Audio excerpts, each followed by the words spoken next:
Bible କୁଇଜ୍ର ଏ କାର୍ଯ୍ୟକ୍ରମକୁ ଆପଣ ପ୍ରତ୍ୟେକଙ୍କୁ ସ୍ୱାଗତ କରେ ଏବଂ ନୂତନ ପ୍ରଭାତର ଶୁଭେଚ୍ଛା ଜଣାଏ।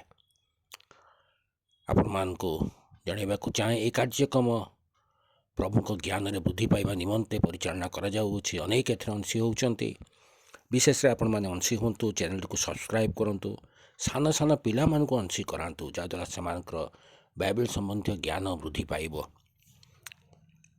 ଗତକାଲି ଯେଉଁ ପ୍ରଶ୍ନଟି ପଚରା ଯାଇଥିଲା ତାର ସଠିକ୍ ଉତ୍ତର ହେଉଛି ସିଦୋନ। ଆଜିର ପ୍ରଶ୍ନ ହେଉଛି କେଉଁ ଦୁଇଟି ନଗରର ମଧ୍ୟବର୍ତ୍ତୀ ଅଞ୍ଚଳରେ ଅବ୍ରାହମଙ୍କ ତମ୍ବୁ ସ୍ଥାପିତ ହୋଇଥିଲା? କେଉଁ ଦୁଇଟି ନଗରର ମଧ୍ୟବର୍ତ୍ତୀ ଅଞ୍ଚଳରେ ଅବ୍ରାହମଙ୍କ ତମ୍ବୁ ସ୍ଥାପିତ ହୋଇଥିଲା? ଆପଣମାନେ ଆପଣଙ୍କ ଉତ୍ତର ଆମମାନଙ୍କ କମେଣ୍ଟ ବକ୍ସରେ ଯାଇ ଆମମାନଙ୍କୁ ଜଣାନ୍ତୁ। ବିଶେଷରେ ଅନ୍ୟମାନଙ୍କୁ ଅଂଶୀ କରାନ୍ତୁ ଆଉ ସାନ ସାନ ପିଲାଙ୍କୁ ବିଶେଷ କରି ଅଂଶୀ କରାନ୍ତୁ। ଧନ୍ୟବାଦ।